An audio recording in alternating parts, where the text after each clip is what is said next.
Chapitre 2. Il y a une science de l'enrichissement. Il y a une science de l'enrichissement, et c'est une science exacte, comme l'algèbre ou l'arithmétique.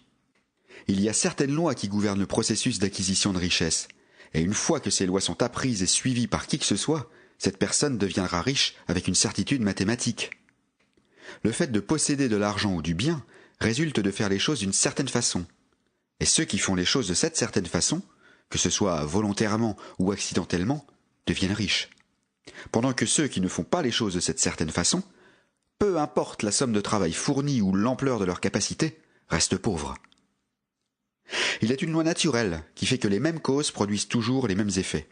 Et donc, tout homme ou femme qui apprend à faire les choses de cette certaine façon deviendra infailliblement riche. La véracité de la déclaration précédente est démontrée par les faits suivants. Devenir riche n'est pas une question d'environnement. Si ça l'était, tous les gens de certains voisinages deviendraient riches. Les gens d'une certaine ville seraient tous riches pendant que ceux d'autres agglomérations seraient tous pauvres. Ou alors, tous les habitants d'un État rouleraient sur l'or pendant que ceux d'un État limitrophe seraient dans la pauvreté. Mais partout, nous voyons des riches et des pauvres vivant côte à côte, dans le même environnement et bien souvent dans les mêmes vocations. Quand deux personnes sont au même endroit et dans les mêmes affaires, que l'un devient riche pendant que l'autre reste pauvre, il est évident que devenir riche n'est pas une question d'environnement. Certains environnements peuvent être plus favorables que d'autres, mais quand deux personnes dans les mêmes affaires sont dans le même voisinage et que l'un devient riche pendant que l'autre échoue, cela indique que devenir riche est le résultat de faire des choses d'une certaine façon. De plus, la faculté de faire les choses de cette certaine façon n'est pas seulement due à la possession de talent, car beaucoup de gens qui ont un grand talent restent pauvres, pendant que d'autres qui ont très peu de talent deviennent riches. En étudiant les gens qui sont devenus riches, nous constatons qu'ils sont ordinaires en tout point, n'ayant pas de plus grand talent ni capacité que d'autres gens. Il est évident qu'ils ne deviennent pas riches parce qu'ils possèdent des talents ou des facultés que les autres n'ont pas, mais parce qu'il se trouve qu'ils font les choses d'une certaine façon. Devenir riche ne résulte pas de l'épargne ou d'économie. Beaucoup de gens très parcimonieux sont pauvres, pendant que des paniers percés deviennent souvent riches. Devenir riche n'est pas non plus dû au fait de faire des choses que d'autres manqueraient de faire, car deux personnes dans les mêmes affaires font souvent presque exactement les mêmes choses. L'un devient riche pendant que l'autre reste pauvre ou fait faillite. De toutes ces choses, nous devons en conclure que devenir riche résulte du fait de faire les choses d'une certaine façon. Si devenir riche est le résultat de faire les choses d'une certaine façon, et si les mêmes causes produisent toujours les mêmes effets, alors n'importe quel homme ou femme qui peut faire les choses de cette façon-là peut devenir riche, et toute la question tombe dans le domaine des sciences exactes. On peut ici se poser la question de savoir si cette certaine façon ne serait pas à ce point difficile que seuls quelques-uns pourraient la suivre. Comme nous l'avons vu, cela ne peut pas être vrai, tant qu'il est question des aptitudes naturelles. Des gens talentueux deviennent riches et des imbéciles deviennent riches. Des gens brillants intellectuellement deviennent riches et des gens très stupides deviennent riches. Des gens physiquement forts deviennent riches et des gens faibles et maladifs deviennent riches. Une certaine faculté de penser et de comprendre est bien sûr essentielle.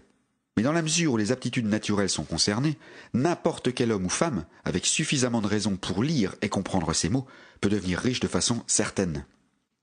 De plus, nous avons vu que ce n'était pas une question d'environnement. Bien sûr, l'emplacement y est pour quelque chose.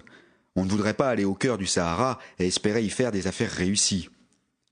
Devenir riche implique la nécessité de traiter avec les gens et d'être là où il y a des gens avec qui traiter. Et si ces personnes sont enclines à traiter de la façon que tu veux traiter, alors tant mieux. Mais la question de l'environnement s'arrête là. Si quelqu'un d'autre dans ton agglomération peut devenir riche, alors tu le peux aussi. Et si quelqu'un d'autre dans ton État peut devenir riche, alors tu le peux aussi. Encore une fois, c'est pas une question de choisir des affaires ou une profession particulière. Les gens deviennent riches dans chaque commerce et dans chaque profession, pendant que leurs voisins de palier dans la même vocation restent dans la pauvreté. Il est vrai que tu seras le plus efficace dans des affaires que tu aimes et qui te sont agréables.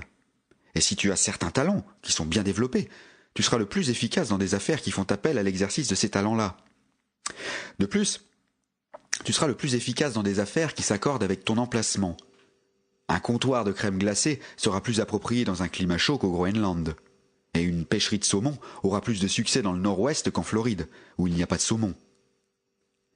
Mais en marge de ces limites générales, devenir riche ne dépend pas du fait que tu sois impliqué dans des affaires particulières, mais du fait que tu apprennes à faire les choses d'une certaine façon.